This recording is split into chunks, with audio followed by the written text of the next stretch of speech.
Hello Bulldogs, this is Kyle Carlson. And I'm Margaret Maurer. Welcome to your BNN News Show. This week we'll be showing you more on Joey Zhao's senior project, Formal preparation, high water levels in Columbus, the choir concert, and baseball off-season practices. all this and more on your Bulldog News Network.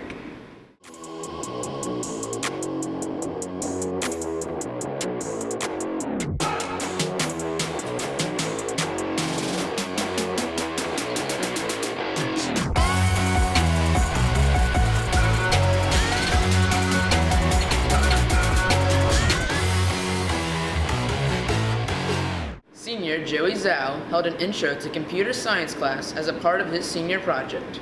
During this introduction, which took place January 14th through the 16th, students were able to learn basic computer science skills. BNN sat down with Zhao to learn more about the project and how it went. BNN sat down with Joey Zhao to talk about his senior project. My name is Joey Zhao and I'm a senior this year. I came up with this idea just in my computer science class because I've been taking it since my sophomore year, and the classes aren't super duper full, so I just felt like if I could get more people to take the classes itself would be funner and more collaborative, and we could do better stuff. The project will take place on January 14th through 16th. They just come for one day, and it'll depend on how many people actually register. Students should learn about all the computer science related classes that we have at North, and then they will also be introduced to the basics behind computer science, and then have the chance to practice them themselves. They will practice with a block-based programming language and just try things out themselves to see if they're interested in it or not. This is Joseph Arai reporting for BNN. The annual Columbus North Winter Formal is fast approaching. The dance is scheduled for Saturday, January 25th at Southside Elementary. This year's theme is the Roaring Twenties, and tickets go on sale next week. The dance is open to any CNHS student in good standing. Here's Haley Andis to tell you more. BNN spoke with Junior Kurt Nusterer and Dean Ferguson to learn more about formal. The theme for this year's formal dance is Roaring Twenties. So student assembly splits you into 4 groups based on what class you're in, and you brainstorm a bunch of ideas, and then people vote on them. The dance will take place at Southside this year. If you're looking to purchase tickets, we'll make an announcement when they're up for sale. Usually that's during the very last period of the day or during the lunches, and you need to have your student ID card and money. Dean Ferguson gives more information about how to prepare for formal. Our deans do a couple things. First of all, they make sure that every student is checked into the formal with an ID, and then they make sure that they're dressed appropriately. And then during the formal, they basically kind of monitor the formal, make sure everyone is safe and making good decisions. We have tickets are going to go on sale on Monday of next week, the 20th, and then by next Friday, the 24th at noon, they need to have their dates registered. So we have our administrative assistants call the schools of those students to check and make sure that they're in good standing. The dress code is semi-formal, so for guys, they're going to want to wear a shirt and tie and slacks, and then some formal footwear. And for the ladies, they're going to want to wear their semi-formal dresses. This is Ashley Milne reporting for BNN.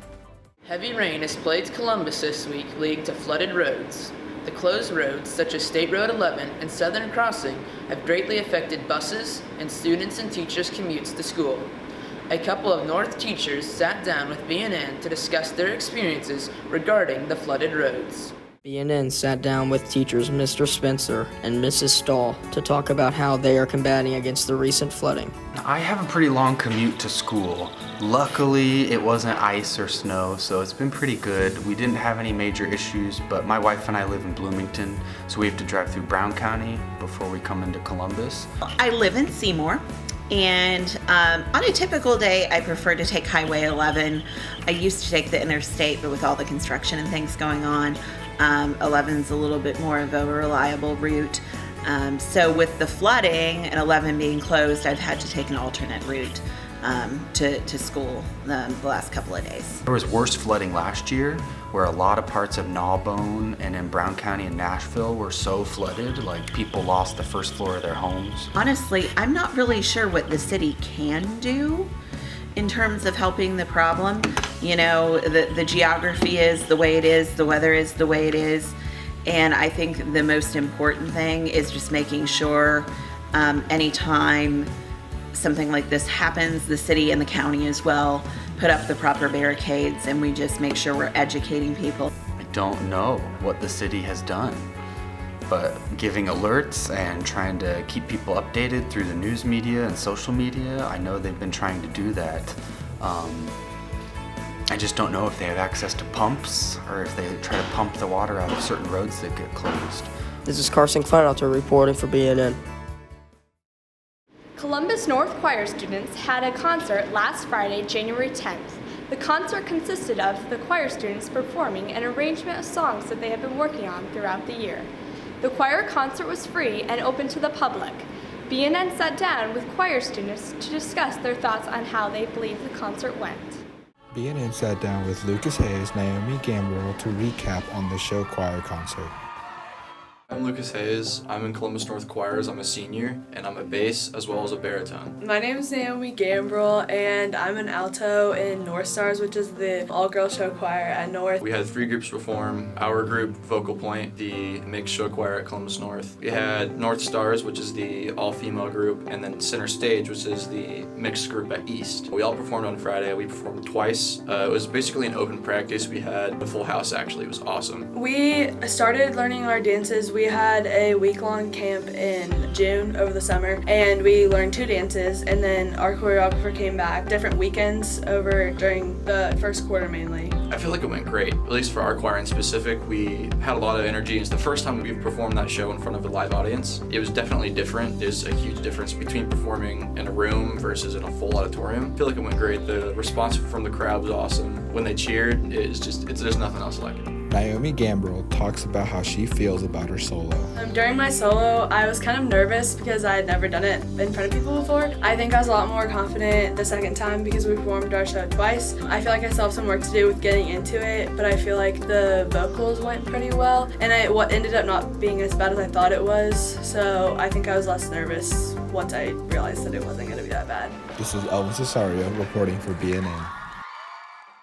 The Columbus North baseball team has been conducting limited contact and conditioning sessions throughout the fall and winter seasons. They have been preparing for the official start of the season, which takes place on March 16th. A couple of baseball players sat down with BNN to share more about their experience.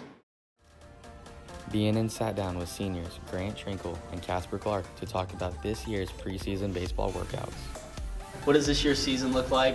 Should be a good season. We return, if we have Casper on the mound, we return all 9 of our starters. We lost a couple pitchers, but it should be a really good season. We have a lot of experience and a lot of guys that have been on the varsity team for the past 2 or 3 years. The workouts, we do a lot of CrossFit workouts, a lot of cardio, a lot of strength, quite a bit of conditioning as well. They definitely take a toll on your body, especially with most of all of us being enrolled in weights. It can be tiring, but we have some time set aside to take care of our bodies and stretch, so it can also be beneficial. Workouts are Monday after school and Friday mornings. And then Tuesday, Thursdays we have practices, which are kind of like workouts because we go outside, run a little bit. But basically it's just practice.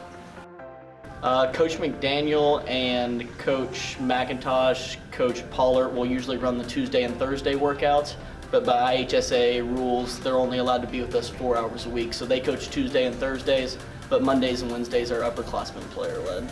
I don't know, not only does it make you better yourself physically for the season, but being around your teammates early, getting to know everybody, kind of figure out what your strengths and weaknesses are, helps you have a better idea of what you need to work on by the time season rolls around. outside of the baseball and getting stronger aspect, just the team atmosphere and all of us being together and team bonding and becoming more of a team leading up to the season is a big deal, so I like that aspect of it. This is Trent Bodart reporting for BNN. That's it for today, Bulldogs. This is Kyle Carlson. And I'm Margaret Maurer. Have a great weekend.